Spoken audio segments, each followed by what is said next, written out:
Hamiləliyin 40-cı həftəsi, artıq doğuşa tam yaxınlaşdıq və bu videoda süd artıran qidalar haqqında da danışacağam.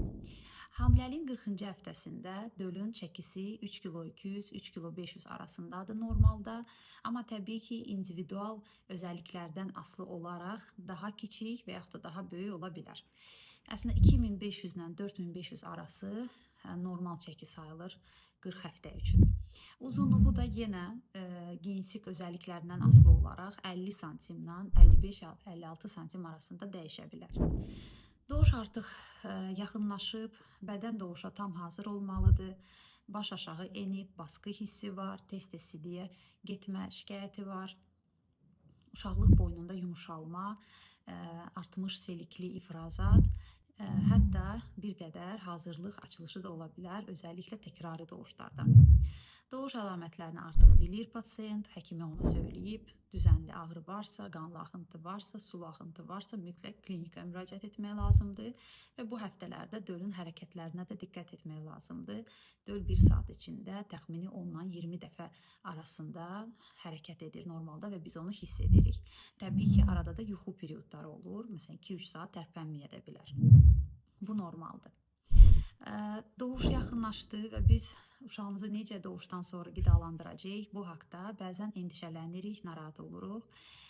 Uşaq doğulandan sonra, özəlliklə də təbii doğuş olubsa, uşaq təbii doğuş kanalından keçibsə, artıq beyində müəyyən hormonlar ifraz olunur, beyinə siqnal verilir ki, uşaq doğulub və həmən doğulduqdan sonra dəri təması və əmizdirmə prosesi, ilk əmizdirmə prosesi gerçəkləşir.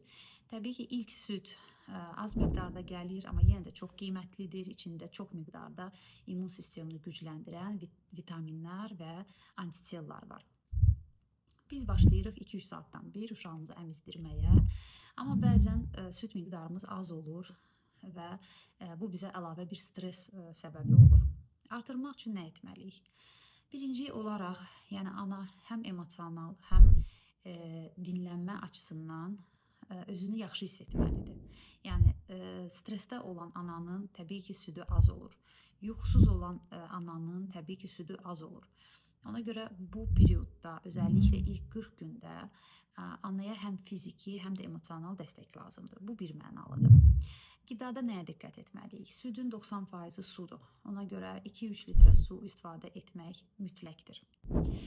Südün içində proteinlər var, yağlar var. Bu proteini biz keyfiyyətli, proteinli qidalardan almalıyıq. Bunlar ətdir, balıq ətidir, toyuq ətidir, qırmızı ətdir, yumurtadır, süd məhsullarıdır. Bunlar mütləq rasionumuzda olmalıdır. Südün bir qismi yağdır. Yağları keyfiyyətli yağ qidalarından alaq. Kərə yağı, zeytin yağı, badam, kətən toxumu kimi qidalar rasionumuzda olsun mütləq. Dəyərli karbonhidratlar, yulaf kimi, qarabaşaq kimi, kəpəkli çörək kimi, bunlar da südün karbonhidrat hissəsini təşkil edəcək.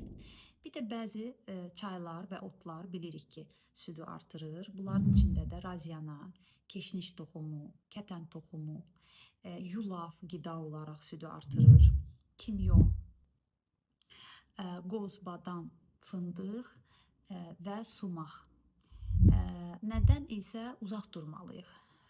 Qəhvə çox içməməliyik, çünki kofein südə keçib uşağımızı da aktivliyini artırıb, yuxusuz edə bilər. Qazlı içkilər içməməliyik.